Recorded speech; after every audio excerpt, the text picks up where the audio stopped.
This is deedub.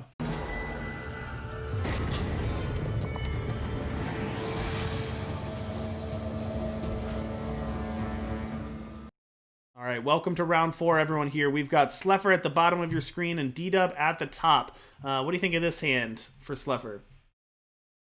Uh, I was curious if they keep it or not. I suppose it seems fine. You can get all three of your influence factions by plundering away a primal card, and think he's good to go in some respects, right? He's got his combo in hand. He's got Overloader with the merchant, and then the second condemn can get a counter spell to protect the Overloader from being removed.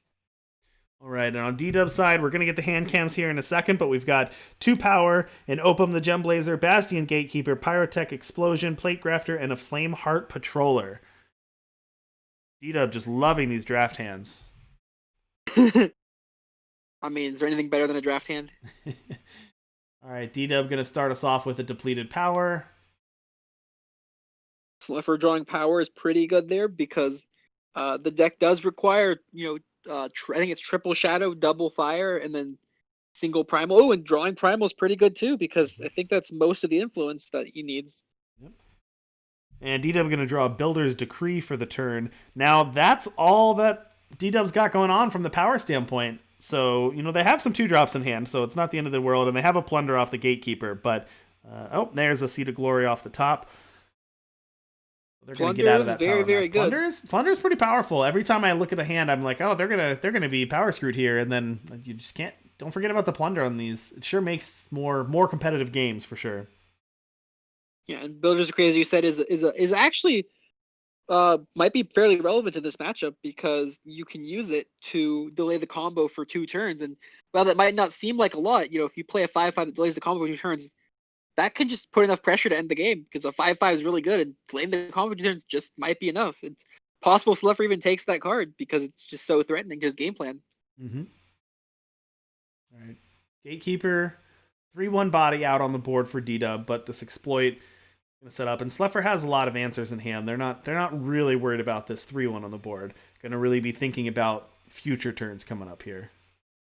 And as I said, Slepher did end up taking that Builder's Grade. The other card probably to take would have been Opum or whatever. But again, as I said, the thing is that there's one card Slepher was really scared of. The one card that stalls for long enough and also provides a threat. Mm-hmm. Slepher thinking that he could deal with that Opium Blazer a little bit later. I will say, I do think it's funny that I've got you to start saying Opium instead of Opum. I got you. I mean, it sounds like, he's the drug lord. He's the drug lord. He's gonna give all the drugs to his good little sentinel. Whatever the kids are saying these days, I just gotta pick it up. That's all. All right, Slepher gonna use that condemn to take out that 3/1. That's pretty nice too, to be able to use your condemn to hit a 3/1 body on the board. Yeah, that's a real skull apex maneuver right there to use your card that usually doesn't get value to actually get value out of it. I'm gonna swap out and grab that Overlord from the market there for Slepher.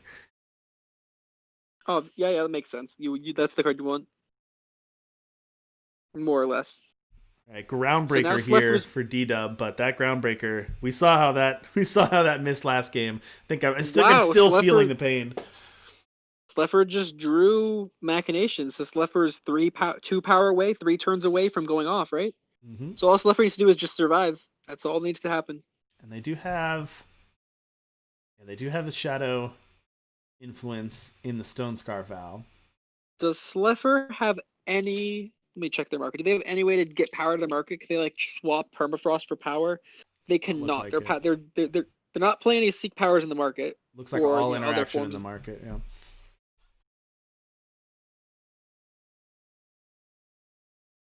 Well, we'll see about what they can do. If you were in this position, would you play Instant Merchant or would you just play Permafrost?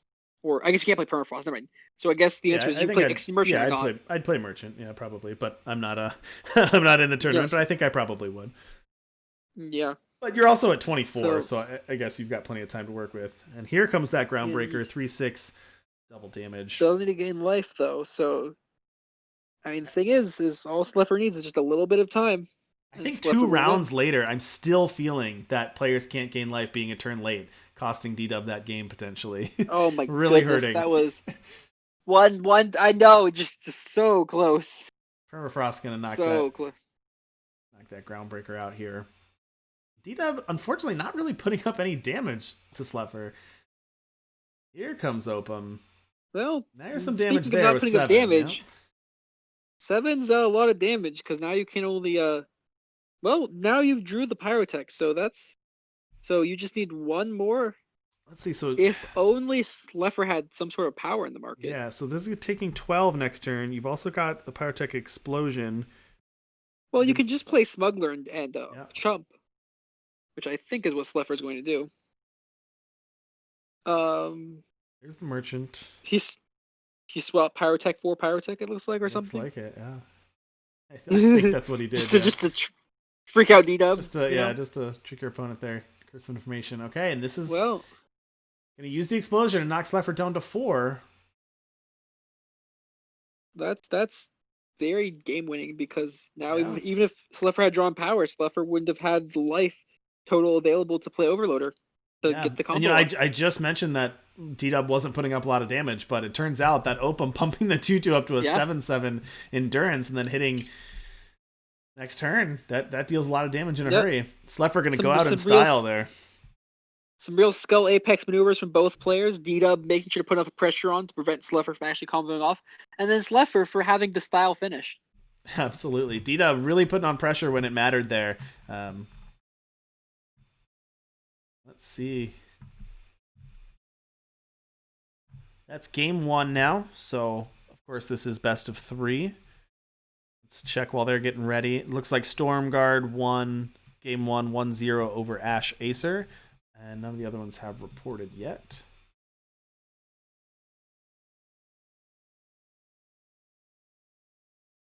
All right, maybe we'll switch sides here. For some reason, I can't add Slepher, but it looks like they are in game. So we're just going to switch sides here so we can follow. But we do have deedub here. Ooh, that's exciting. On the other end versus Slepher. So sorry for the confusion. I'll update the names here in a second as well. But we're just going to switch sides so that we can see both players here. Flameheart Patroller is very good with Bond. If deedub can draw another dual faction power and get double surge, then it only costs 1 to bond at that point, and that's really tempo positive to put a 1 cost 5/3 charge into play. All right, so for the confusion here, so we switch sides. So deedub is now on the bottom of your screen, and deedub is up 1-0 over Slepher. Sorry for any confusion there. Ooh, audience is a good draw for deedub. Just making sure you hit power over and over again. That's all you want. And getting rid of Opium, the Gem Blazer. Interesting. Slepher gonna fire off an exploit here. Take something for deedub's hand. So if you're Slepher, you don't want to take. You probably like Plaguecrafter. You just take the bond unit because that's the one that's going to kill you soonest.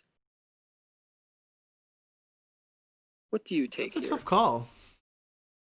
You don't like taking the Plaguecrafter? It's too low impact. You think? I think it's too low impact, especially because they already have a 2-drop. I think you either take the bond or the Pyrotech.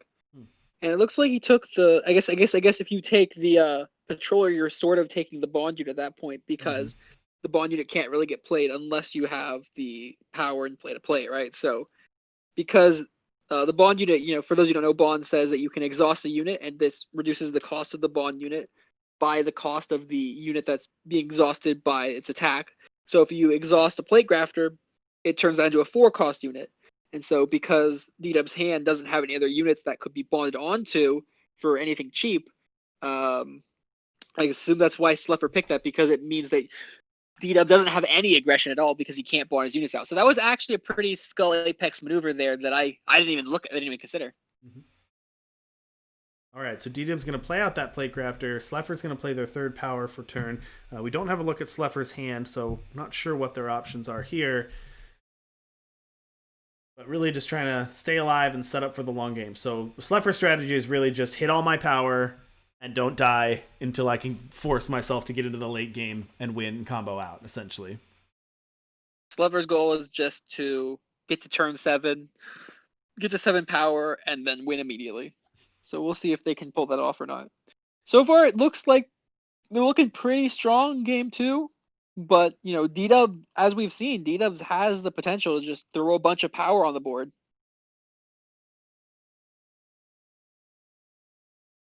All right, deedub with that lone plate grafter out, but don't be fooled by that. We saw last game that 2/2 can turn into some quick damage real fast here. And theirs are going to bond out that 5/3 charge, and that's going to hit for 5. And now with deedub with 7 power on the board.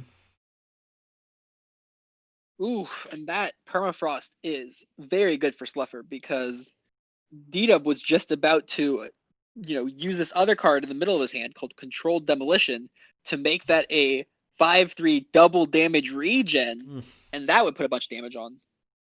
I'm gonna fire it off anyway, but a little bit less effective without the 5/3, but still pretty good. I like this play from deedub a lot because remember the goal of the matchup is just to make Slepher's life total as low as possible because if Slepher doesn't have enough life to combo off, then Slepher, has so much lower chance of winning. Absolutely. And they're going to cash in their audience there to draw a 5 power Sentinel here. Can't cast it yet, but... Not necessarily the best card ever, but ooh. And a good card from Slepher to get rid of this Ancient Defenses, presumably. Which, once again, also... We've seen it. We've talked about the most powerful cards. Exploit's been up there too. It's not as in your face as some of the other ones, but wow, Exploit's been it's been pretty good. Yeah, Exploit with Speaking Circle. I mean, just play Exploit and Speaking Circle on the same deck, right? That's what some people were trying. Yeah, and then just fill in with other cards. Haunting Screams or whatever. All right, here you go. Oh, here's a Groundbreak. But no triple fire. Yeah, this whole hand is brutal.